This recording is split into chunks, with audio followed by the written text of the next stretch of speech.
I'll forget. So the recording will be going now. And the series will continue next Wednesday, Mountain Time, during the same time period from 6 to 7:30 Mountain Time. So please join us. This is the City Garbus Center in Taos, New Mexico. Eloise McAllister is the spiritual program coordinator. So you'll see her tile up in the, I'm not sure if our computers look the same or not, but she's up in the upper left-hand corner. And Venerable Robina will be joining us in just a few minutes. So tonight we'll start the session with prayers and an auspicious opening mandala. And Eloise will offer the mandala and Lou will screen share the prayers. When Venerable Robina gets into the room, it's proper Dharma etiquette if we stand when the teacher enters the room. If you're comfortable doing prostrations, you can do your prostrations, and if not, no problem at all. But in any tradition, it's proper to stand when the teacher enters the room. And if you could keep your mics muted until the question and answer time.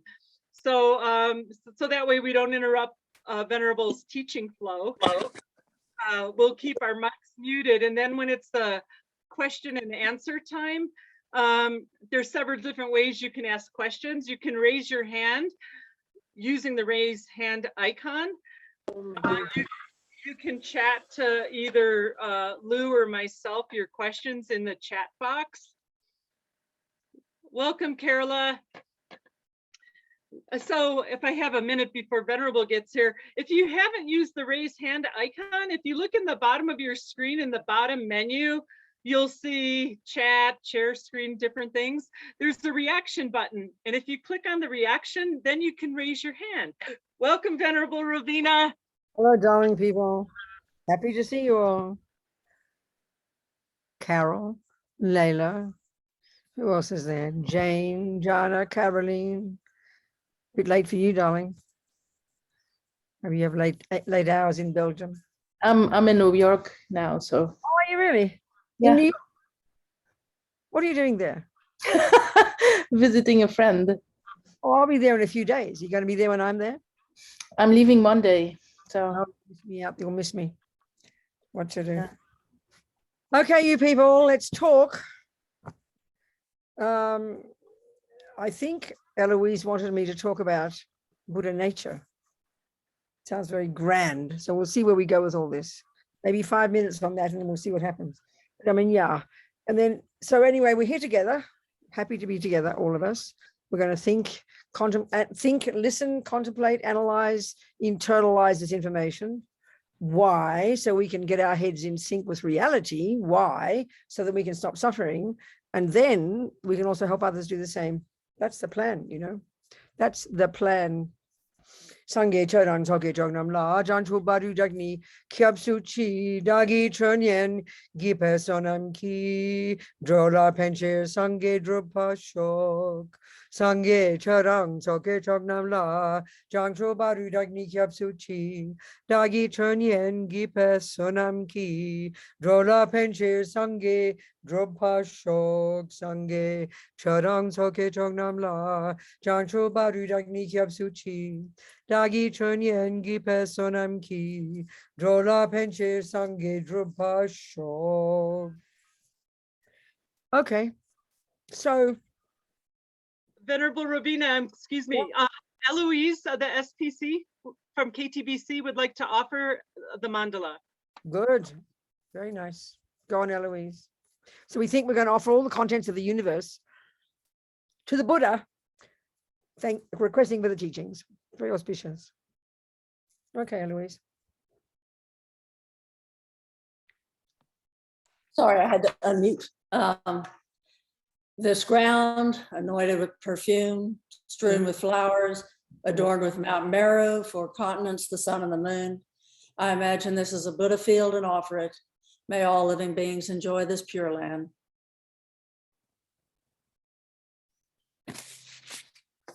O holy and perfect, pure Lama, from the clouds of compassion that form in the skies of your Dhammakaya wisdom, please release a rain of vast and profound Dharma. precisely in accordance with the needs of those to be trained. Idam Purana Mandala Kamniyatayami. Okay, very nice. Thank you, Eloise. So this is really, I mean, to understand this point is to get the point of all why we're practicing in the first place. It's very delicious. And as I always like to talk about, the word Buddha tells us everything. It's really fascinating.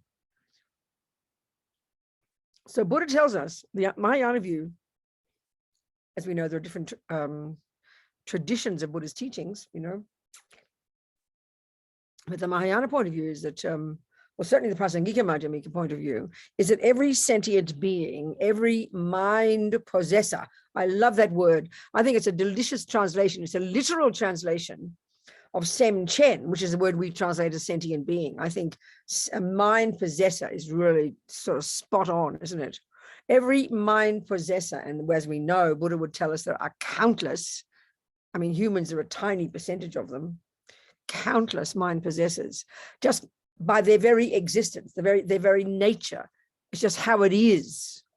Every one of them just naturally possesses the potential to become a Buddha.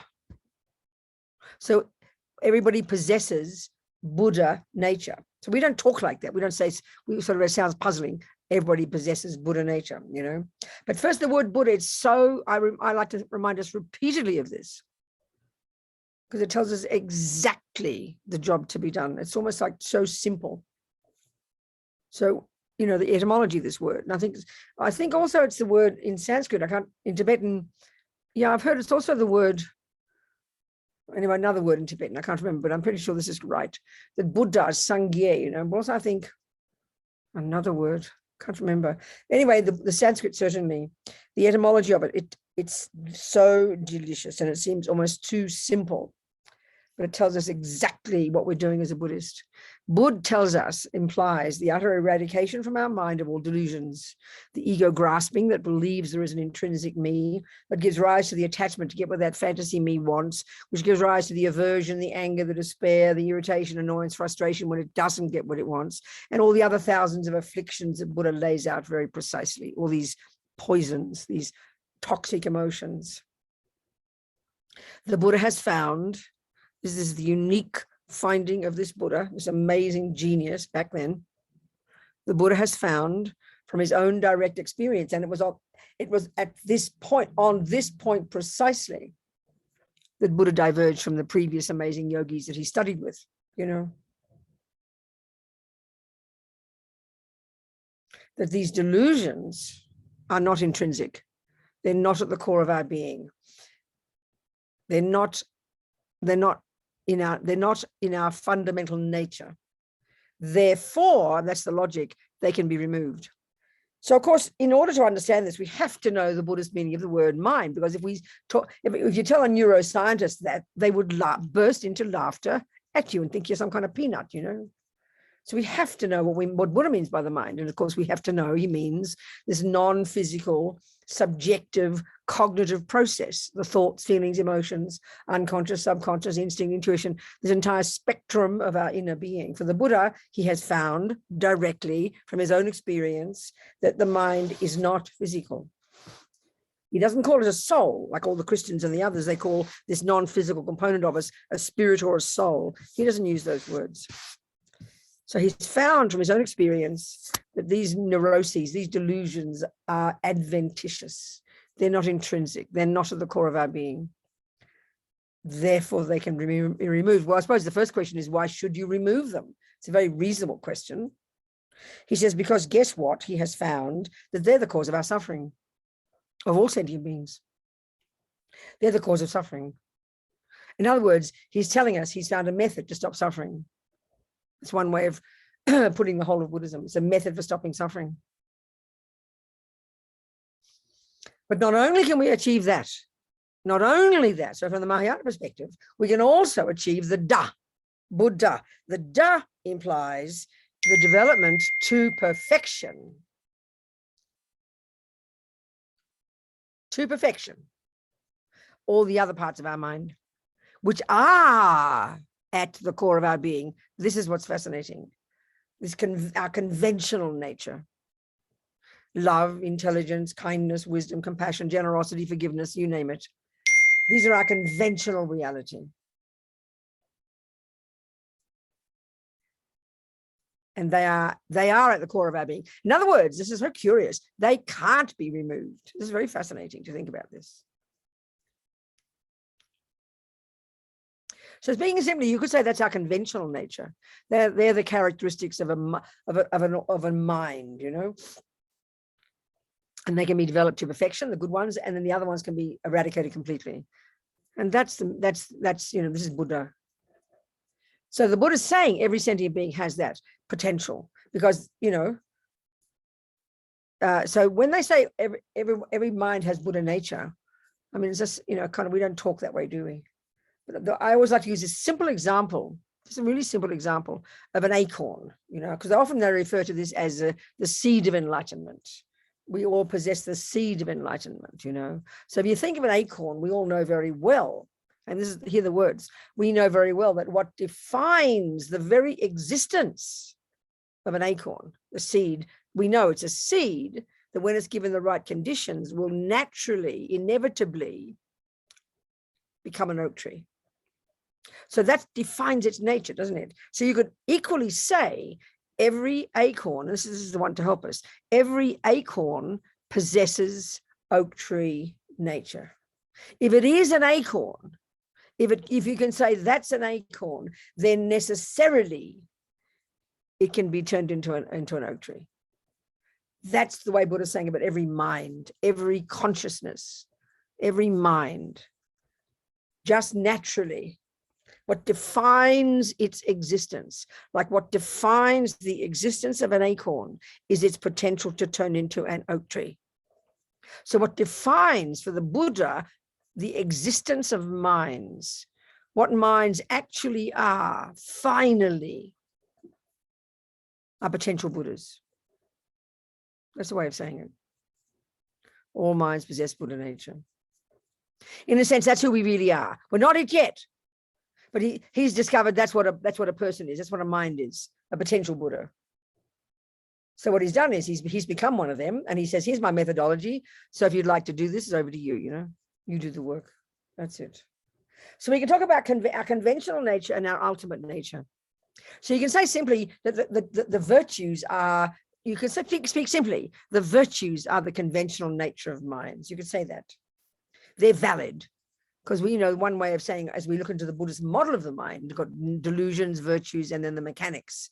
I'd call them that, like concentration, good memory, alertness, lots of discrimination, lots of these states of mind that are neither in their nature non-virtuous nor virtuous. And these are very specific terms in Buddhist psychology that we must understand, because Buddha's telling us we can get rid of the non-virtuous ones and we can develop to perfection the virtuous ones. And the ones that help us do that are this third category of states of mind that are neither virtuous nor non-virtuous, but they're utterly crucial for our functioning as an ordinary person. Good memory, concentration, intention, attention, discrimination, alertness, feeling. There's many of these. So what's the ultimate nature of minds? Well, the ultimate nature of everything, as we well know, is Buddha's is this absence of intrinsic existence. Conventionally, everything is a dependent arising, and ultimately, everything's the nature of everything is its emptiness. As Lama Yeshe puts it in Mahamudra, what seals the very existence of everything is its absence, is the absence in it of intrinsic existence. So, of course, why Buddha's telling us that is because we believe with absolute certainty that everything does have an intrinsic existence. I mean, we never thought that. It's a brand new idea to us, but this is what Buddha is telling us. And this is the main mistake we make. And this is the root of all samsara. And when that is eradicated, we're on the way to Buddhahood. We've achieved liberation from samsara first. Eventually we will. And then, we can't fall back after that. So the ultimate Buddha nature, the ultimate existence, the final nature of everything is its emptiness. And so and same with the mind. It too is empty. Of course it is. If whatever exists, by definition for the Buddha, whatever exists by definition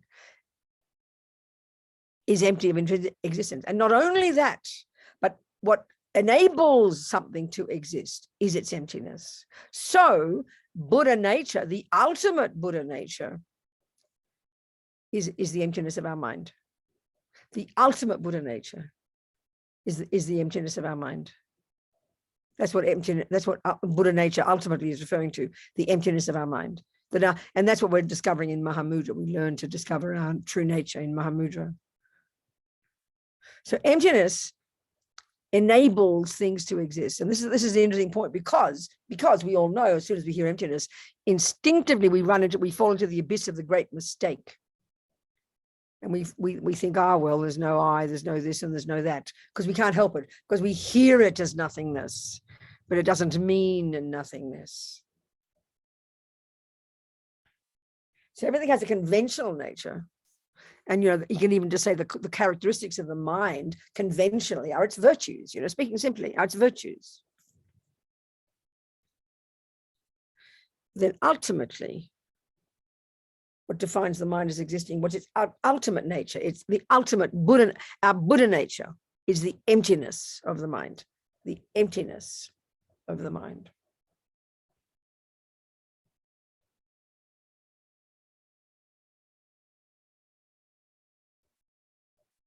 And then again, remember, repeat, it looks like we're going to have to talk about emptiness, isn't it? Seems like it. You asked me, talk about Buddha nature. We've got no choice. Let's just talk a bit more about it, though, just sort of casually first. I love that example of an acorn, because we know, this is an interesting point. We look at an acorn. If you've not studied botany, if you've never heard of oak trees, not to mention never heard of acorns, or indeed you might have heard of acorns, but you just think of it as kind of, you think of it as, what are those creatures that eat acorns? What are those creatures that eat acorns? Squirrels. Squirrels, that's right. So if you only think of an acorn as breakfast for squirrels, then, but then and the interesting point is this: an acorn can be breakfast for a squirrel. No one says it can't. But what is it actually in its bones? This is the point. What defines its existence? You could use it as jewelry. You could use it as a weapon. It would function well. But what is its actual nature? That's the point. This is the point. What's its actual nature? Potential oak tree. That's it. Once you establish that, then, you think, well, how foolish to waste this acorn and not allow it to become what it really is, an oak tree. It's a good way of saying it. So this is what Buddha's telling us. So we know, so then using the analogy for us of being an acorn, we think we're an acorn, but we think, I'm a carpenter, I'm a male, I'm a female, I'm fat, I'm thin, I'm a human, I'm a dog. We think they define us. The best we can do as humans in the materialist world, the philosophical materialist view of reality, we are definitely intrinsically a human. There's no view that you've come from being a rabbit and you'll turn into a dog. That's always like a joke for the modern scientific materialist view. So the materialist view sees we are by definition humans. And I'm not even sure that and I think even it's interesting what we even think defines a human. For example, psychologically, when we hear the Buddha's view that we can rid the mind of anger and attachment and jealousy and pride and all the neuroses, even that is shocking to us in the neuroscientific psychological world, because we see they are a natural part of a normal person. So we even define a person as having a little bit of love, a little bit of intelligence, a little bit of anger, a little bit of depression, that's a normal person. So we're very concrete in our views. It's almost like laughable for the modern view to even think that you can rid the mind of attachment and all the delusions. That's like extreme. It's like it's like becoming half a person. It's like cutting off half your body, because we're so convinced a person is made up of some attachment, some anger, some jealousy, some love, some kindness. So the Buddha's view is quite radical. You've got to really think about it, He is saying these delusions are adventitious and they're not at the core of our being at all and can be removed. And that is part of the process of becoming a Buddha. So this acorn, so it's like we're convinced we're an acorn. So we define ourselves as this little kind of, I don't know what that shape is. Some mathematician told me the name of the shape of an acorn. I can't remember. It was some fancy Latin word. What's the name of the shape of an acorn? Anybody know? No, let's call it oval, although it's not oval. So anyway, it's like we define ourselves. I am a human. I am an acorn. And we try to make ourselves the nicest acorns, and we change our hats every day, and we smooth out our skin. In other words, our view, according to Buddha, our view of ourselves is profoundly limited. I mean, look at it. Is it not true? We mainly define ourselves by our delusions. I mean, I've never yet met a person who says, Robina, I can't stop thinking good thoughts about myself. Nobody does. We all think miserable thoughts. It's kind of, this is the irony and the tragedy. And we really do believe that they're at the core of our being. We really believe that. And no philosopher told us. Our mummy didn't teach us this. This is the tragedy of the habit of delusions, especially the root delusion that believes in the intrinsic me. They are in their nature neurotic. In their nature, they're negative. In their nature, they're fear-based. They're not happy states of mind at all. And they're utterly set in stone, you know, absolute. What do you think? We kill ourselves because we really can't see light at the end of the tunnel. Our minds are so extreme, you know. They are the delusions. So we believe we're an acorn and we try to become the best acorn. And then we die. That's it, you know. So it's a philosophical view. People have it. I'm just discussing it. It's not the Buddha's view. So, you know, so this is why, I mean, we look into the way we are, and then we completely define ourselves by we're fat or thin or old or wrinkled, and now we're kind of all these new variations we have, you know, new genders and things. We don't want to be, I mean, I'm not criticizing, it just shows our minds, you know, we keep trying to find what defines us. Now I'm going to find who I am. What am I? You know, I'm a mathematician. I'm a gymnast. I'm a tennis player. I'm fat. I'm ugly. I'm depressed. We take any one of these labels, you know, and we say, that's me. We paint the whole of me with that brush, don't we? And then, of course, if you break your leg or you cut your leg off, you can't be a tennis player anymore. You're devastated because your identity is gone. So they are relative truths. They're all relative truths. We can be a carpenter. We can be, you know, a tennis player. It's true. But they don't define us finally. They don't define us finally. Male or female. I mean, I know for me, when I was first got involved with the Dharma and I heard Lama Zopa's teachings and Lama Yeshe's teachings, and I was about 31 or something. And I remember, you know, I'd been this radical political activist, and very strongly each of these phases in my mind, defining myself in those terms, you know. And when I finally became a feminist, I mean, first I was kind of a hippie, then radical lefty, and then all these things. And then finally was a feminist, and a very extreme radical feminist. That was it seemed to me that was the closest to what I was. Think about this. I wasn't poor. I'm not black. All the political activism I did. I wasn't poor. I wasn't black. I wasn't working class, but I am female. So that was the closest, that felt to me the closest way to identify myself. Because we're looking for who I am, aren't we? We're looking, what am I? Who am I? What defines me? And then when I heard the teachings, it was very shocking. Because it dawned on me that if my mind defines, I mean, if you want to look at the bit of yourself, we're body and we're mind. So which bit defines us more than the other? Clearly it's the mind, you know. So if my mind even broadly defines who I am, that's more the who I am, then it's clear male or female are just casual labels that you go from life to life changing, you know. They don't have much substance. They're not, in other words, minds aren't intrinsically male or female, but nor are they human or animal, for that matter. So finally, what Buddha's telling us is, what finally defines us is our potential to be Buddha. That's who we really are. That's who we really are. We're not it yet, but that's our potential. That's his view of what we can become. That's what defines every one of us. So, you know, if an acorn is a potential oak tree, why limit it? Why not enable it to be its true nature? Put it like that. How foolish to use it for breakfast, you know.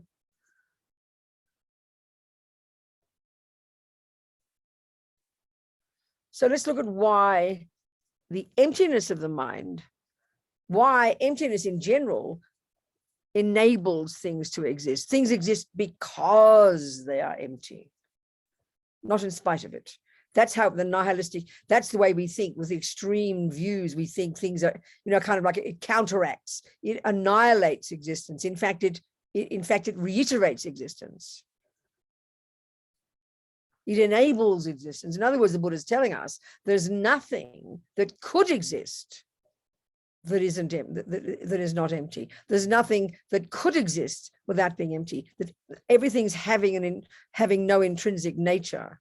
Everything's not being inherently existent, or more simply speaking, everything being a dependent arising.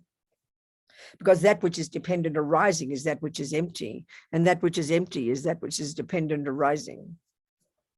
This is Lama Tsongkhapa's wonderful presentation of Lord Buddha's teachings. The king of logics, as Lama Yeshe says, to prove emptiness, dependent arising. And it's helpful to understand emptiness in terms of dependent arising because it grounds us. When we hear emptiness, we kind of lose the plot a bit, get all very cosmic and lost. But it's the flip side of dependent arising. So in a sense, you could say that the thinking we have to do, the squeezing of our brain, as Lama Yeshe puts it, we've got to squeeze our brain. The thinking we have to do that leads us to the recognition that everything is empty is dependent arising. You don't sit there thinking about, I'm empty, I'm empty, I'm empty, waiting for the penny to drop, No, you think about how I am dependent arising. You think about how the mind is dependent arising. You think about how the computer is dependent arising. And that brings the realization, therefore it is empty. The king of logics to prove emptiness is dependent arising.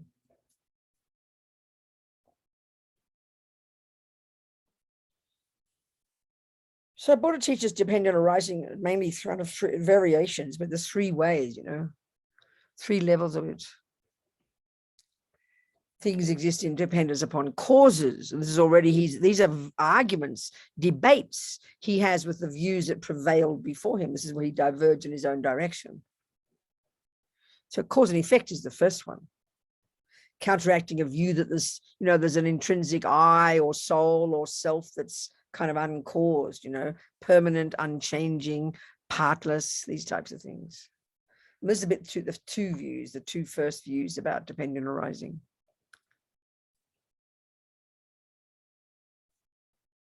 That everything exists, everything that exists.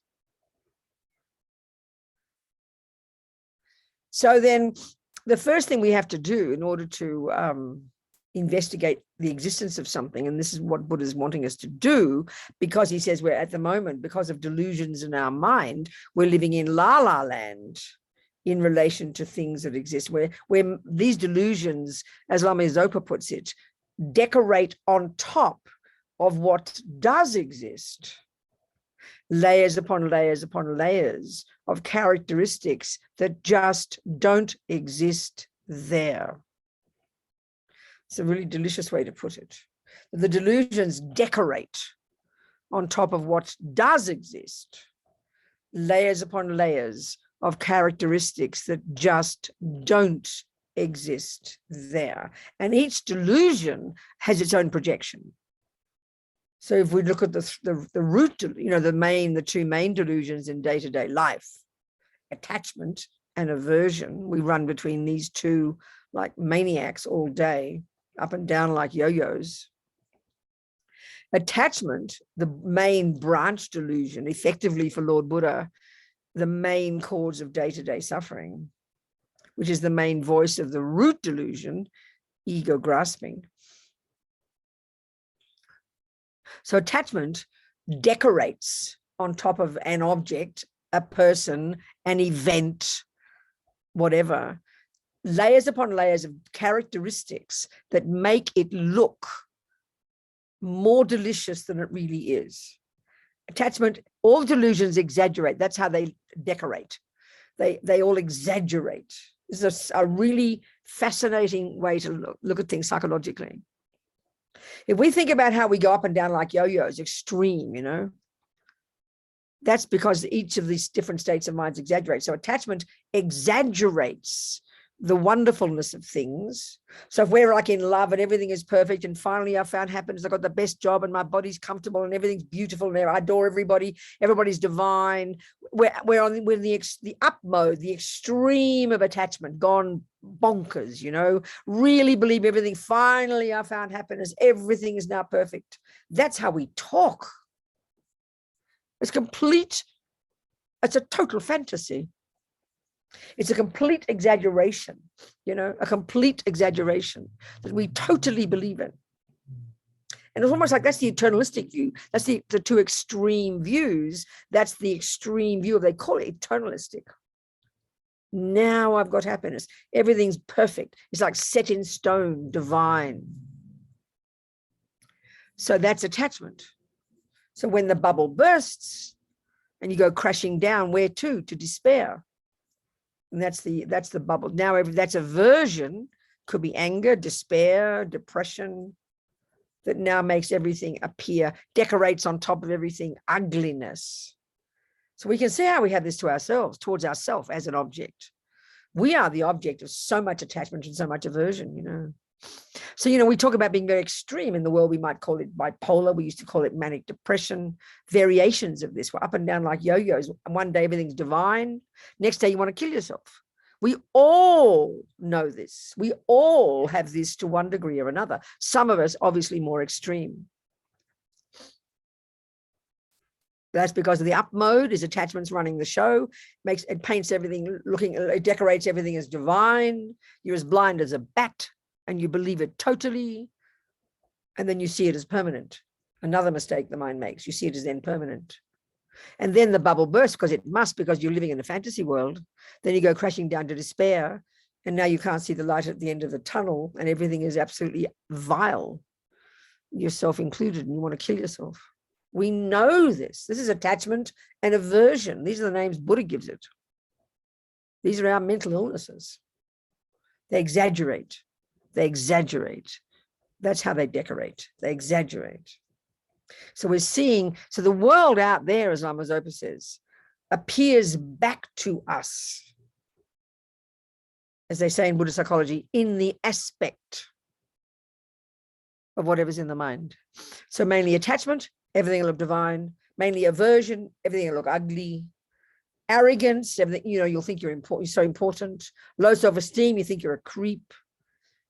All these extremes we run around between, you know. And then every time they happen, we believe it is concrete reality. We see it as set in stone. This is the tragedy of these delusions. We believe they're bad enough, as Lama Zopa says, it's bad enough that we see things wrongly. It's bad enough, you know, that you yourself, the I, appears to you as horrible, ugly, useless, no good.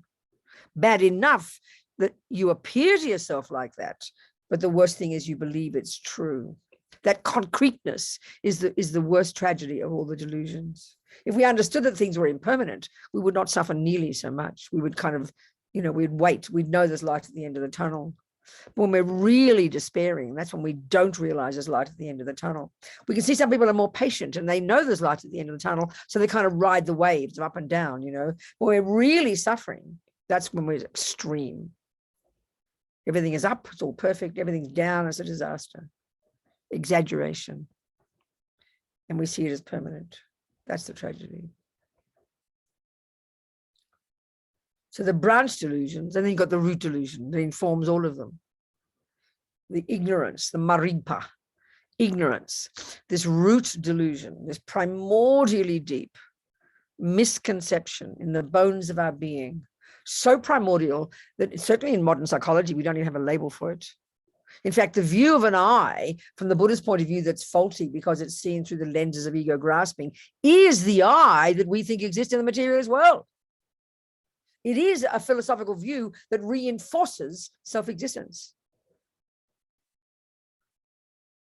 That is the philosophy. So the view of an I that we have is the view of a self-existent I. It's very fascinating.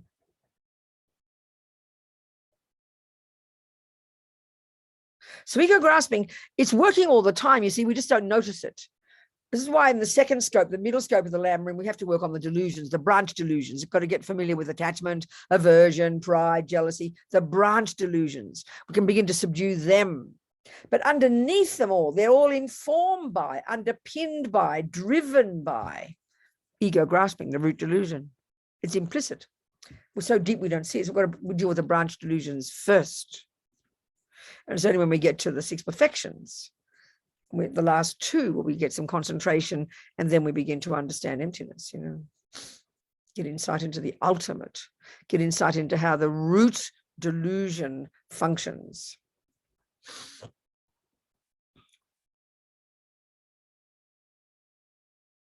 Also, I'll give an example of the cake, the chocolate cake. So attachment is the overt delusion, right? The mind's all overexcited. The emotional hunger is there. You get all excited. The anticipating of it, all the expecting of it, the imagining of it. You see it, you smell it. It looks incredible. It's vibrating, delicious at you. You just can't wait to get it in the mouth. We know that. All this anticipation, all this excitement. And look how it appears to us as utterly divine.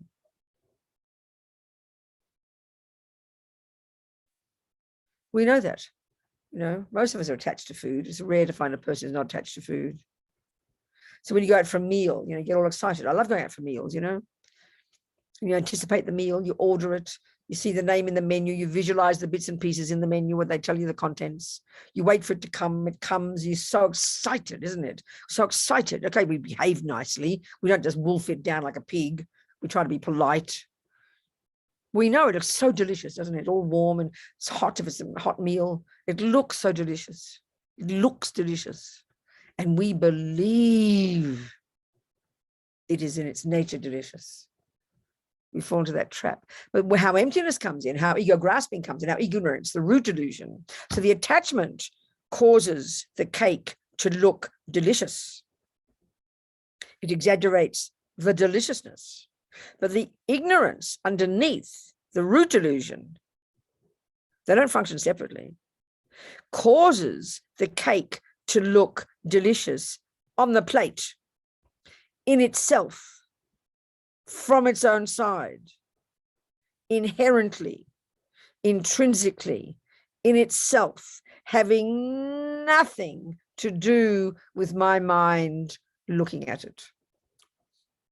That's the way the world appears to us, existing out there from its, as Lama Yeshe puts it, from itself. They say in the text, from its own side. Lama says, from itself. I mean, it's so literally how the world does appear to us, we're puzzled to even say it as a mistake. Of course it exists out there from its own side. Of course it does, we'll say.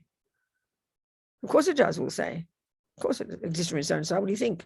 I just walk by. What do you mean there's a tree out there from its own side? Of course there's a tree out there from its own side. No, Buddha says there's not.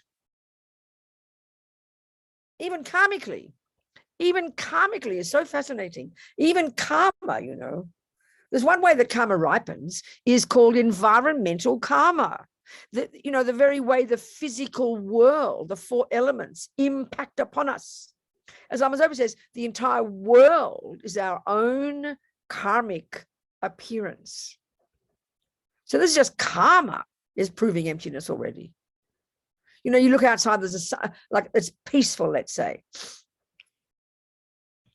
It's sort of like there's a feeling of me here as an observer, observing a peaceful environment, like a nice peaceful sunset or something. And there's a storm.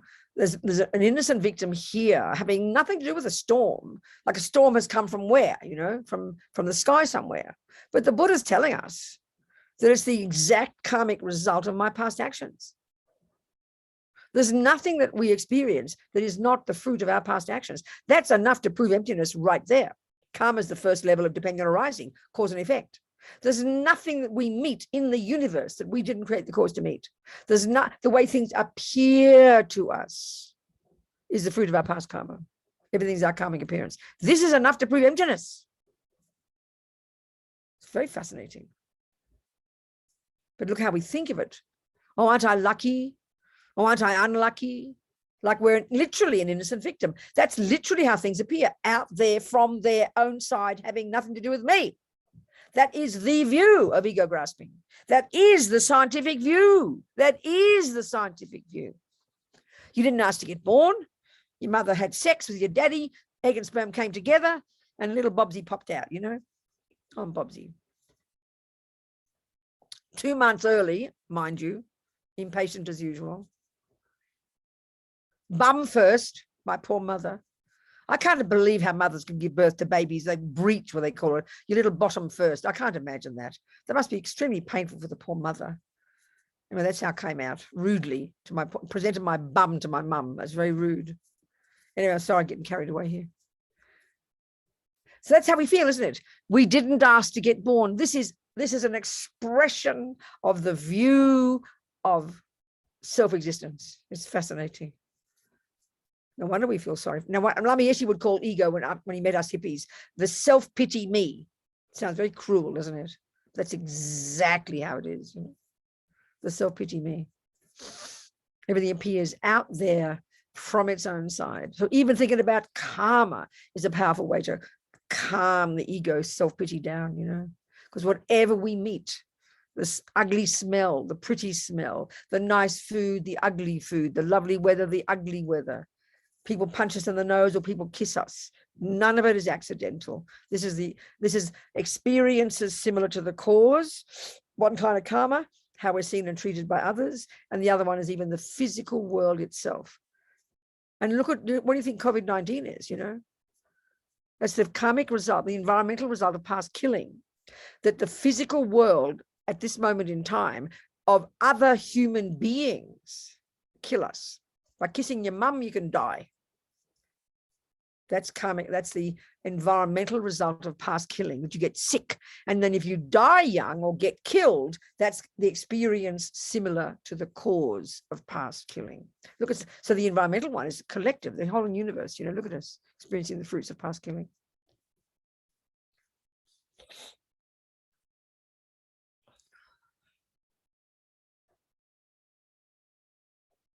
So, I mean, it's such a good way to, you know, start with karma. I created myself.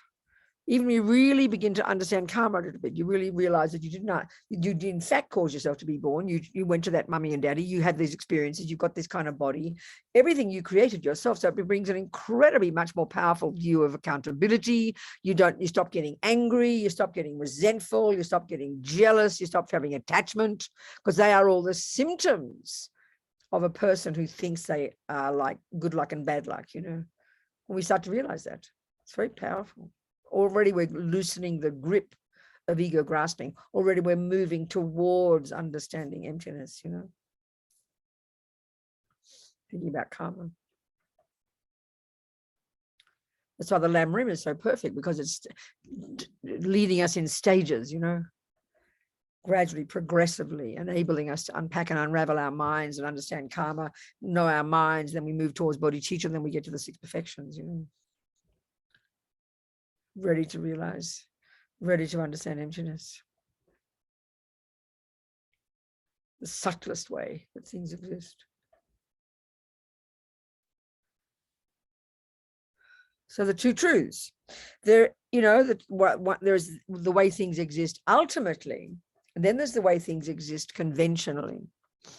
And as Lama Zopa says, when we've realized, let's say, the emptiness of the eye, the emptiness of the computer, whatever, when we've realized the emptiness of it, when we realize there's no intrinsic nature, it's as if there's no computer, ultimately. But there is, conventionally, there is a computer. But what does exist, Rinpoche says, what does exist is so subtle, it's as if it doesn't exist. It's a really delicious way to put it, because they're the 2 truths come together. Our biggest mistake is we see the 2 truths as contradictory. When we hear emptiness, we hear nothingness. And then we hear dependent arising, we hear somethingness. These are the 2 extremes we go between: concrete, absolute, nihilism. Even emotionally, that's how we are, you know, like I said before. So really to get the idea, to begin to understand that the 2 truths point to each other. They're just different ways of expressing the same thing. You could say it like that. When we begin to understand that, we are really on the right track. And that's what, Lord, we talk about the Heart Sutra. Lord Buddha is telling us that. He's telling us that wherever you find something, he uses the example of form, the first of the 5 aggregates. Wherever there is dependent arising something, let's say I or mind or computer, wherever you find a dependent arising computer, wherever you find a dependent arising I, because I or person or me or self, these are all synonymous, are the names we refer to this type of phenomenon. We're not a computer, we're not a toilet, you label phenomena. So we are labeled I or me or person or self. Those words are synonymous. So Buddha is a person, a dog is a person, a human is a person. So we think of I, person, wherever you can point to I conventionally. Buddha says form is empty. Form is empty. I is empty. He says I is empty. Then he says emptiness is I. And then he says no, emptiness is nothing other than I, and I is nothing other than emptiness. He uses the word form, but it can be anything. He just used form as an example. Form is the first of the 5 aggregates. So I is empty. Emptiness is I. Emptiness is nothing other than I, and I is nothing other than emptiness. So what's he mean by that? What's he mean by that? He means the two truths are together. He means wherever you find this I, Robina, Eloise, Mary, Lou, whoever you think, just use your own name. Wherever I'm going to find a dependent arising, Robina, wherever we point to the dependent arising I, right there, you will find the emptiness of the intrinsic I. Because emptiness of an intrinsic I is the characteristic of an I. The emptiness of intrinsic existence of a computer is a characteristic of a dependent arising computer. The emptiness of the inherent existence of your mind is the emptiness of the inherent existence of your mind is a characteristic of the dependent arising mind. These are the words to get used to. Wherever you find a dependent arising cup, you're going to find the emptiness of an independent cup. The word independent is the one that we can hear easily. Intrinsic, in and of itself, self-existent, inherent, they're all synonyms, and independent is another synonym. So independent is an easy word, we can get that, So wherever you find wherever you find a dependent arising I, you're going to find the absence of independent I. Wherever you find the presence of a dependent arising computer, you're going to find right there on that dependent arising computer, you will find a characteristic called emptiness of independent computer. So I is empty. Emptiness is I. I is nothing other than emptiness. Emptiness is nothing other than I. He's telling us the two truths come together. So therefore you can never fall into the abyss of the great mistake, as Tsongkhapa says. Because that's what we think. That's the worst interpretation. That's the main mistake in the world, the misinterpretation of emptiness.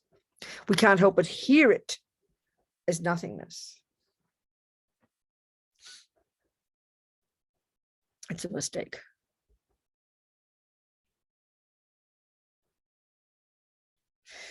It's like His Holiness said, it's not like, one of the meditations we know we need to do in the Lamrim, they tell us the meditation we need to learn to do. Buddha's telling us there is no intrinsic I, there's no independent I in here somewhere. We think there is one in here somewhere.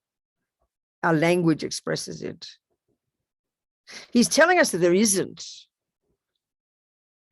But we have to prove it to ourselves. So as His Holiness says, it's not as if you and this is the analysis we have to do. You've got to start checking all the bits and pieces to try and find what we think this special little me is in here somewhere that runs the show. We're convinced it's like that. Our language expresses it like that. I do this. I am intelligent. I am ugly. We all talk this way. The I is the central word in our mind. So when we say that word I, we're over exaggerating its actual. This is the thing about exaggerating. Attachment exaggerates the deliciousness of the cake.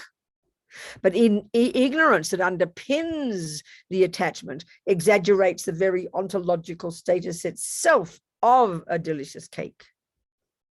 So the ego grasping, this is a term we can use colloquially to refer to ignorance. The ego grasping, when it clings to me. When we say the word I, we're decorating on top of it layers and layers of characteristics that just don't exist there. So as His Holiness says, it's not like when you do the searching for this independent I that we're so convinced is in there somewhere. When we do the searching, you got to sort of do a process of elimination. Well, first of all, you have to prove it's not the bits and pieces. Well, it's not the heart, it's not the eye, it's not the ear, it's not the nose. Then you have to try and find one apart from the eye, apart from the ear, apart from the nose. She says, not as if you just chuck out all the bits and find nothing. And you will find nothing. You will find. If you empty out all the bits of the eye, like I use that IKEA example, you go to IKEA, you buy a box of eye. You buy one Eloise, please, one Robina, please, one Lou, please. And you buy one and you're disappointed when you open it up because you've got to bloody make your own, isn't it? These billions of pieces.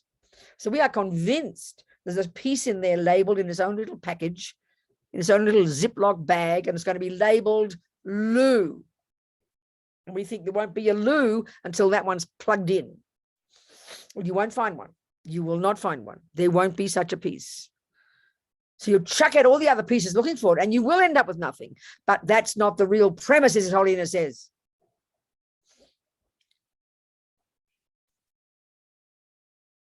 Because why? Because you don't just find nothing. You don't just find nothing after you've chucked all the bits out, frantically looking for the eye in the box from IKEA.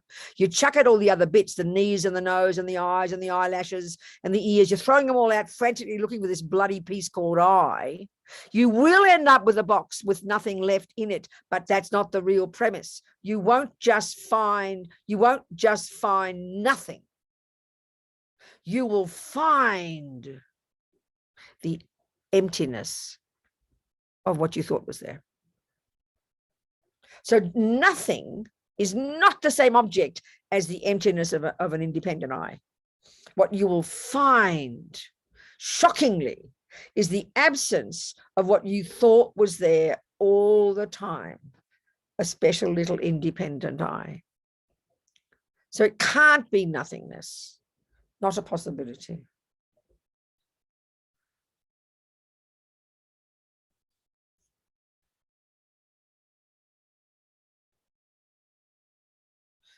So you will not find an I. There will be nothing left in the box. That's a fact.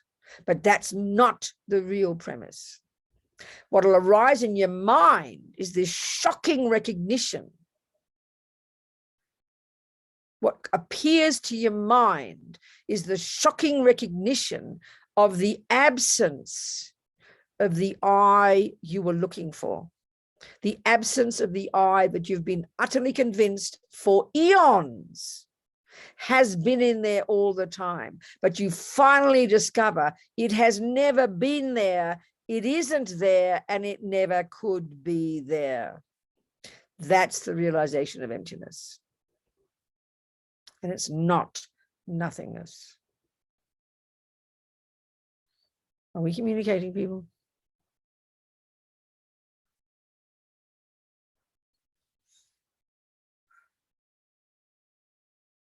Then you realize dependent arising. Subtle dependent arising is what you realize after emptiness. What you realize after you've discovered the absence of the fantasy I, you now discover merely labeled I. Subtle dependent arising.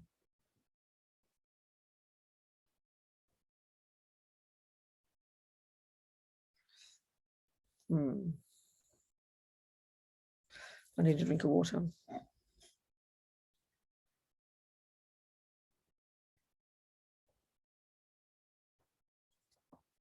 Any questions? 7 o'clock nearly. Any questions?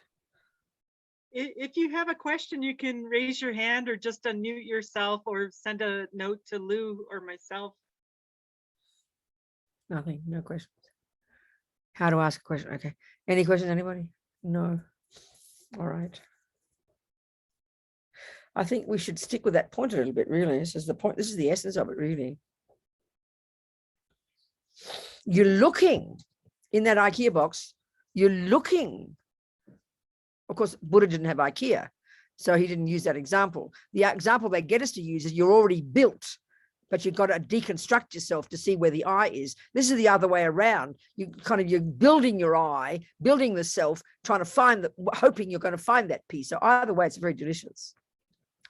So what you will find, you do throw out all the bits. You do a process of elimination. This 4-point analysis in the Lamb Rim is a very rigorous, very precise, rigorous, logical process of elimination. So what you will end up with is the certainty. Once you've thrown out all the bits, once you've done all the process of elimination, you can say you won't find a piece called I in the IKEA box. That's a fact. And after you've chucked everything out, you could say the box is empty of there's nothing left. There's nothing there. You could say that. But that's not the realization of emptiness. The realization of emptiness is completely related to what you're looking for. I'll use an example. Let's say I say to you, let's say there's hundreds of electronic things on the table in the dining room. Let's say, and I say, please, can you, oh God, Louise, can you go and find my iPad? I left it in the lounge. I left it in the dining room on the dining room table. Or I left it in the dining room or something, Now, this is the point. If Eloise doesn't know what she's looking for, if she doesn't know how to identify an iPad, if she doesn't know what she's looking for, if she hasn't identified precisely what she's looking for, then she can look till the cows come home. She will never be certain, is Robina's iPad there or not? You will never, ever, ever, ever, ever, until the cows come home, ever be certain whether there's an iPad or not an iPad. So you've got to identify what it is you're looking for. And that's in the Lamb Rim, the 4-point analysis. The first one is you've got to identify what you think the I is. So it seems a bit tricky because, well, excuse me, mate, you're just telling me Buddha says there isn't one. So what do you mean identify? Because the I has been appearing to us so specifically for eons. So to be able to recognize the appearance of the I is crucial first step. In fact, in Mahamudra, Lama Yeshe says, once you've established exactly what you think the independent I is, that second you will realize its emptiness. So in other words, the second Eloise knows exactly what Robina's iPad looks like, and she will look on that table and she can come to a completely confident conclusion about two things. There is either Robina's iPad, or she can be confident there is no iPad there. Of course, an iPad can exist, but it's a good example. So you've got to know what you're looking for. Then you can either find it or you will find, this is the point, the absence of it. You won't find nothing. She'll find the absence of my iPad. That's a big, big difference between nothing. It's utterly different, Yes, who is that? Yes, Leila, sweetheart, talk to me. Thank you, Venerable. Can you explain the difference to me then between our true nature, things like love and compassion and generosity, and the I, if those are, they appear to be, I'm understanding them to be different, but I'm not quite understanding how. Different. Sorry, what do you mean? A bit more. Say a bit more. Well, so we have, so we look into the IKEA box, we find nothing, but still our nature is love, Oh, okay. and No, no, no. compassion I and see. No, no. generosity. No, I see. No, I understand. I understand. Yeah. No, no, no. Okay, now I get you. So you're going to find, okay, in the IKEA box, you will find, you know, a valid, conventionally valid person. You're going, if you're going to build a proper, or Layla, right? Layla. Okay. If you're going to build a proper Layla, according to Buddha, not a deluded Layla, you don't want to find anger. You don't want to find jealousy. Do you understand my point, Layla? You don't want to find those bits. You want to build a perfect conventional Layla. You with me? A perfect Layla. So you're going to find love, compassion, kindness, the right number of eyelashes, the right number of noses. You understand what I'm trying to get at? You find all the bits and pieces that make up a regular conventional Layla, a nice Layla. You get my point here?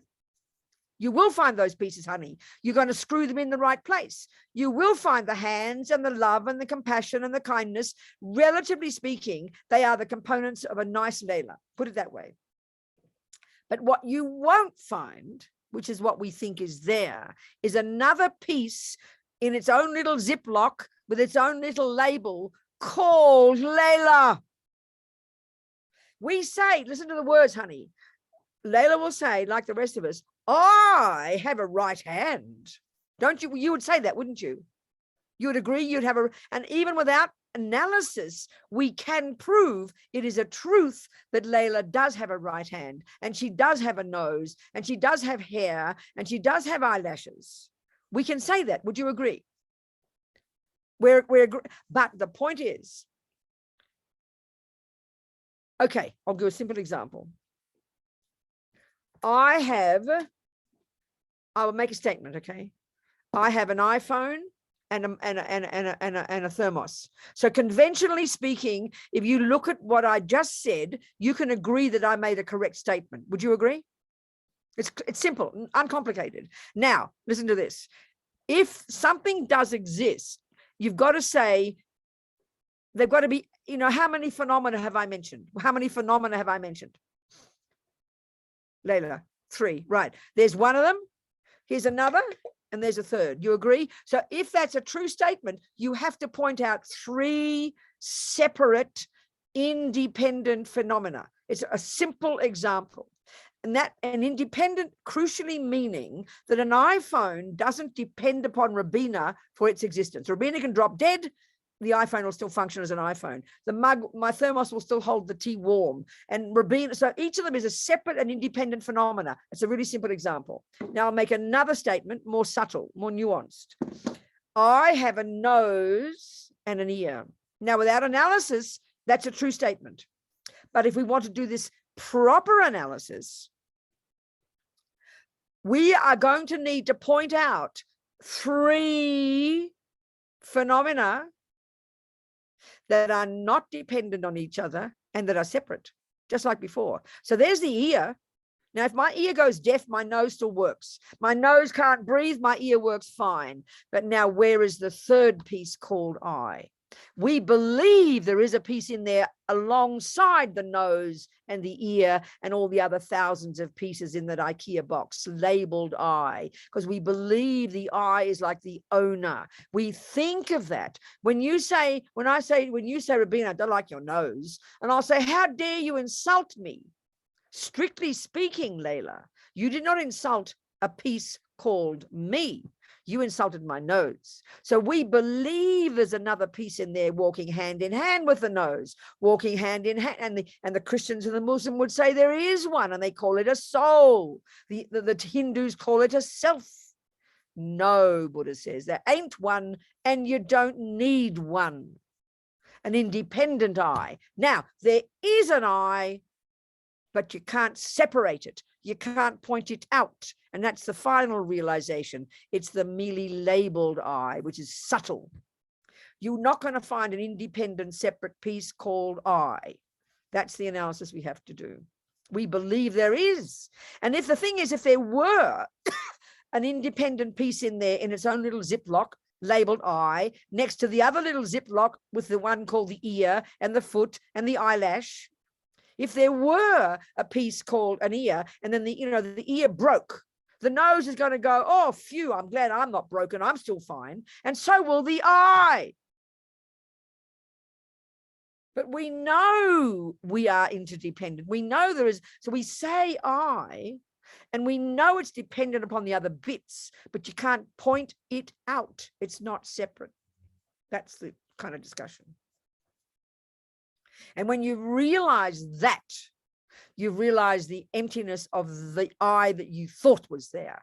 You don't just chuck out the bits and find nothing left. You'll get the shock of your life when you realize that the I that you thought was there never has been, isn't, and never could be. That's the emptiness of the independent I, the emptiness of the intrinsic I. Then you realized merely labeled I.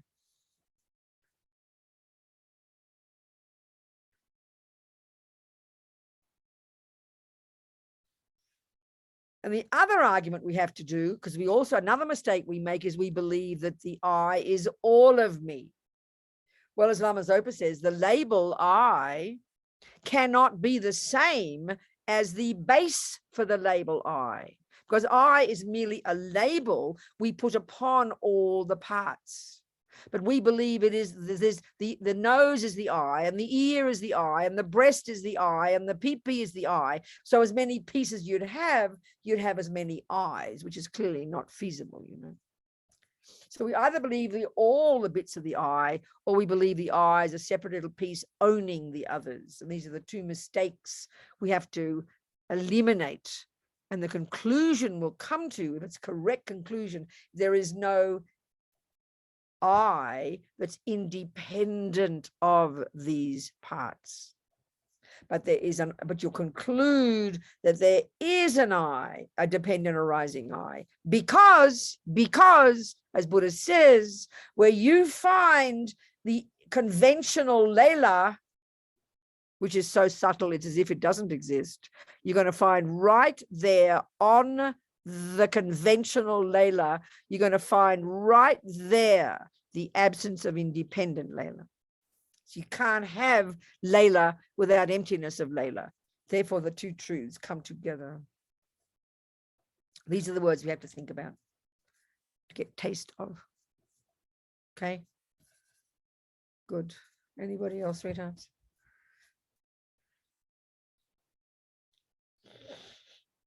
It's very delicious, isn't it? No one else?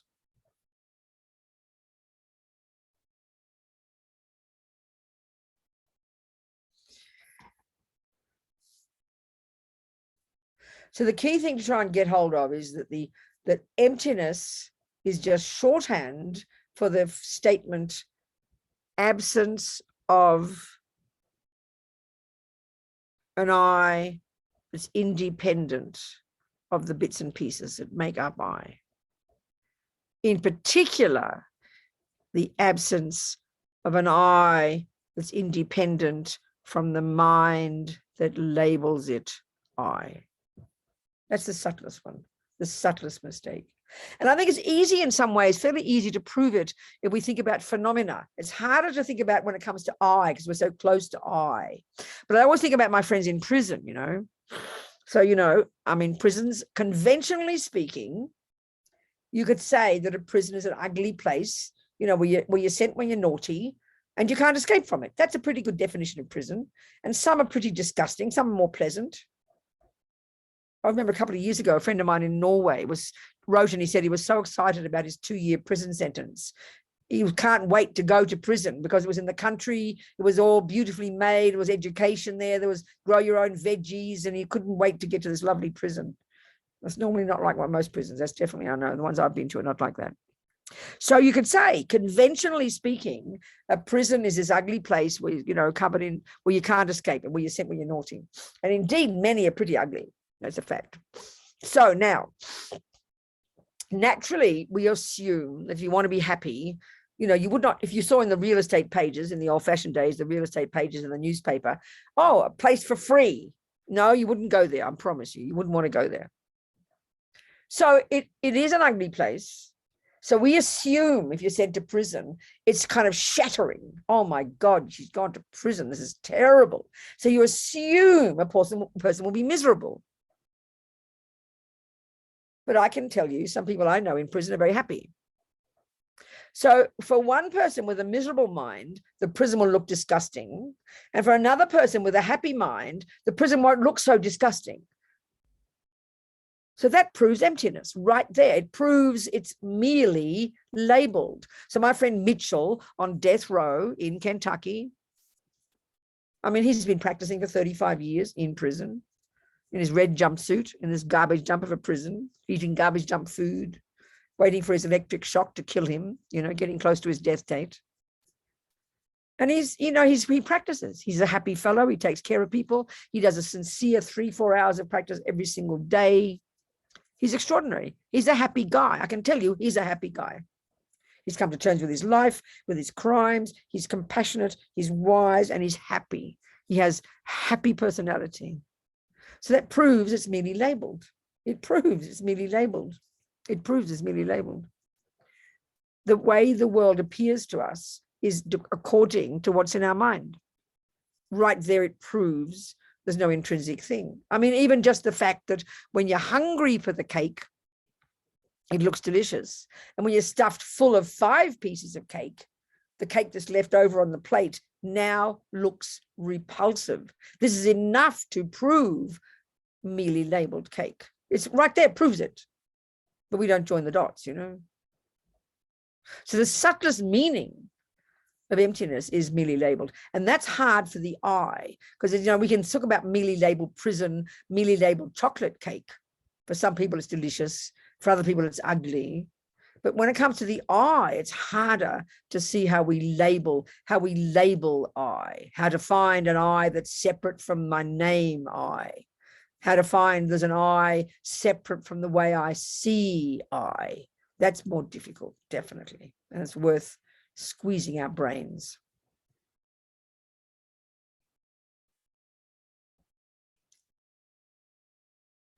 Looking for an I that's separate from the other parts, that's an easier analysis. And we need to do that one first. In other words, looking for a piece that's walking hand in hand with the other pieces. You know, you pick up your IKEA box and one little Ziploc says no, nose, another Ziploc says right hand, another Ziploc says I. You can begin to hear how you don't need the piece called I, because all the bits do fine functioning as I. That's the way to say it. Everything's like that. You know, the chocolate and the flour and the eggs and the sugar all function as the chocolate cake. You're not going to find an intrinsic chocolate cake-ness there. It's a dependent arising. It's made of various parts. Everything is like that. A negative action is the same. It's also empty of intrinsic existence. A good action is the same. Buddha is the same. Enlightenment is the same. Everything is a dependent arising. So the way to think about that one, you know, the one argument that the Buddha argues with the Hindu view, there's a philosophical position, which is like the soul, that it's something permanent and partless, like something intrinsic and got some kind of essence. Buddha says you can't have such a thing. It's not feasible, not viable. So let's analyze.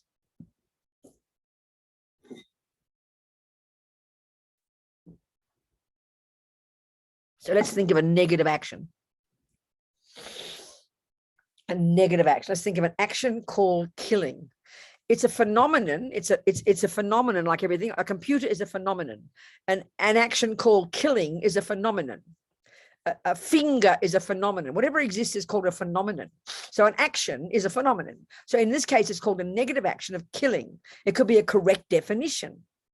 So how you define that, what are the parts? What are the component parts let's say, of a thermos. You can point them out. There's a base, there's this, there's a lid, there's that. What are the component parts of a mala? You've got the beads, the string. What are the component parts of a computer? We know there are thousands. What are the component parts of a person? There are thousands. What are the component parts of an action called killing? Well, there's 4 minimum. 1, to make it complete, it to be a complete action of killing.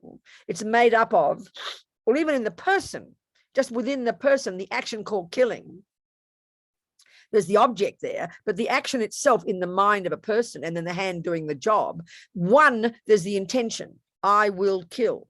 2, there's the motivation, let's say anger. Then you've got, then there's the object is there, and then you do the action with your hand, and then the result is complete. So 1, there's the object, the mouse. 2, there's the intention, I will kill. The motivation, anger. 3, you do the action. 4, dead mouse. They are the components, external and internal, of a negative action called killing. Now, look at this. So what is it? This is the point. So what is it that makes it negative? We call it wrong. We call it immoral. We call it unethical. We call it bad. We call it negative. But we don't analyze. Oh, it's just wrong to kill people. Well, let's analyze it, please. Be more precise, not emotional. What makes it negative as an action? Because everything we do is an action, a karma. So some are negative and some are positive. So we've got to know precisely what component makes it negative, what component makes it positive, insofar as when you do the action, it leaves a seed in your mind that will ripen in the future as your experiences. So what defines it as negative? Well, first of all, the Buddha would tell us that any action that harms another, good enough to be called negative. Broadly speaking, an action that harms another, that's the definition of a very negative action. That's a general statement. But what about specific and subjective when you do it? That's when it's specific, isn't it? So let's say Eloise has a mouse in her kitchen and I have a mouse in my kitchen.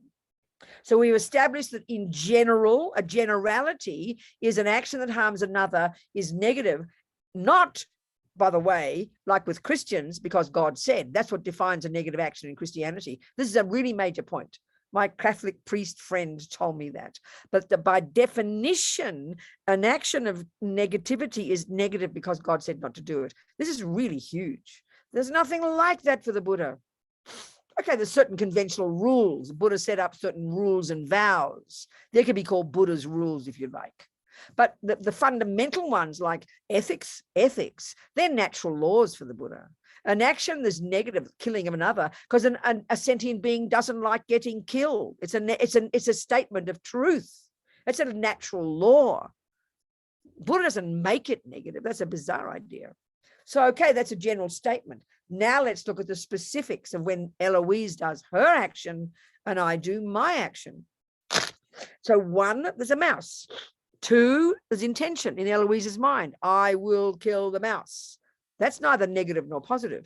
Then there's her motivation. This is what gives the flavor to her action. So let's say she has compassion. She sees the mouse is really harmed, and she has compassion for the mouse. And like most people in the world, she'll think, oh my God, the poor mouse is suffering. I must kill it. So 3, she does the action, and 4, there's a dead mouse. That is a complete action of killing. Now, same for me.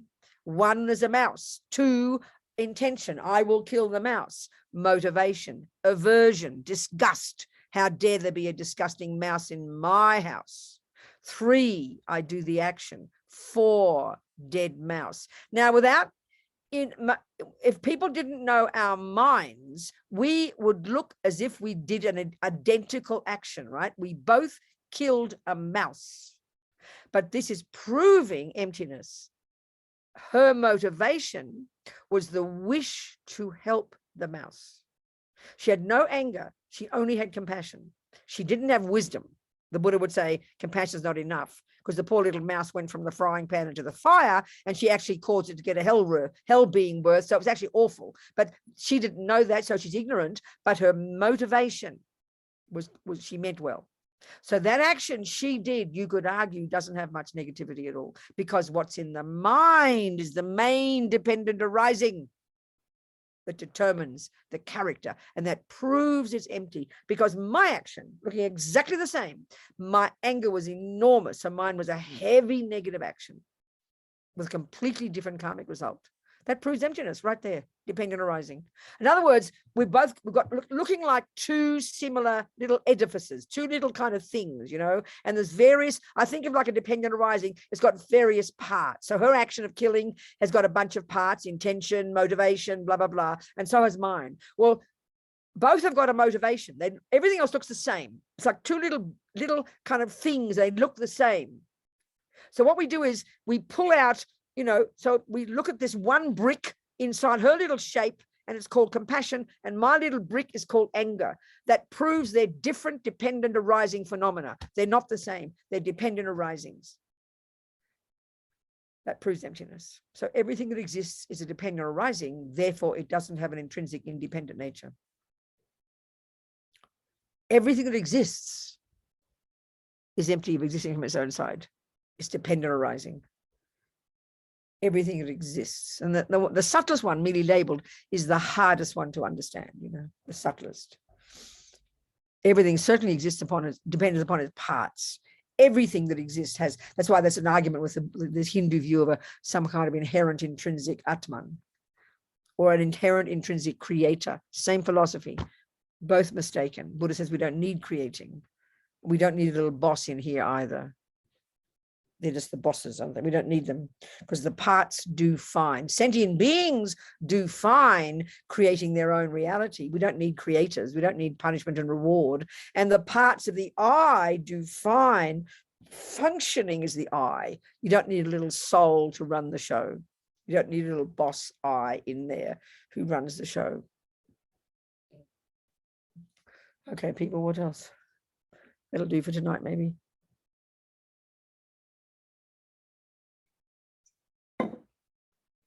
So the job we have to do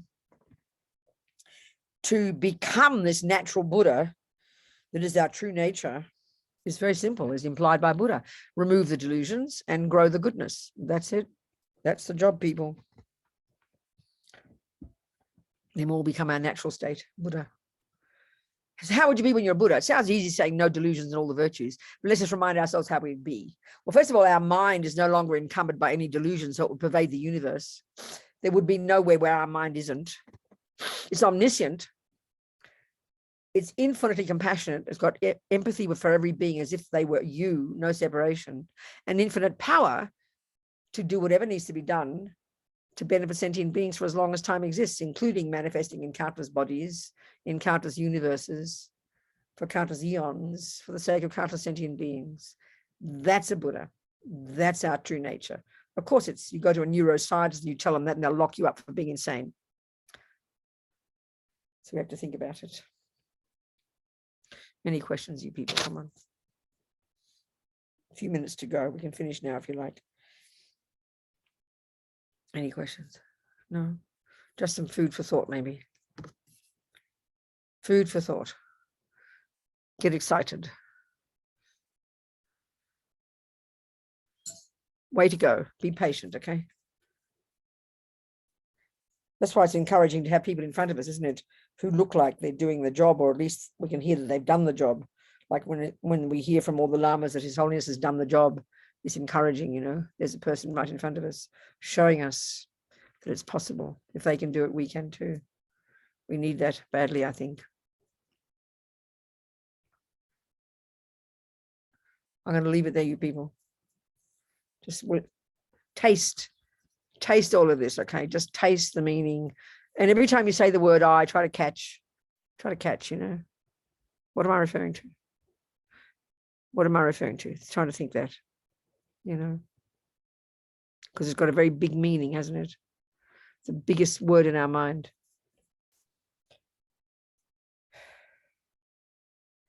Okay, 90 minutes, gone like a dream. I can't believe it. It's so fast, isn't it? It's just like a miracle. So we think all these thoughts we've had for nearly 90 minutes. I've cheated you of 6 of them. all these seeds have gone into our mind. May we nourish these. May we think about the meaning of the I. Maybe try to find an independent I that we so believe is there. Maybe loosen the grip of this little self-pity me. Maybe realize, we are dependent on arising. We don't need a boss. And when we realize emptiness, remember, as the lamas tell us, there will be no fear. That's amazing to look forward to. We'll be liberated. We'll be brilliant. We'll be joyful, fearless, kind, compassionate, wise. How amazing. So maybe keep moving, keep moving, keep moving. Jang Chob Sem Chog, Rinpoche, Ma Ke Panam Ke Guchi, Ke Panyam Pa Me Pa Yang, Gong Ne Gondu Paba Shog, Gewa Di, Nudo Dag, Lama Sange Drub Gyo Ne, Droa Chi Kyang Malupa, De Sala Gurpa Shog. Thank you. Everybody. See you next week, darlings. Bye. Thank you, sweethearts. Thank you, Venerable Robina. Thank you so much, Venerable Robina. Thank you. Thank you, Venerable Robina. Thank you, Eloise. Thank you, Lou. Thank Lou. you. Thank you for hosting and co-hosting. Thank you all so much. Really appreciate it.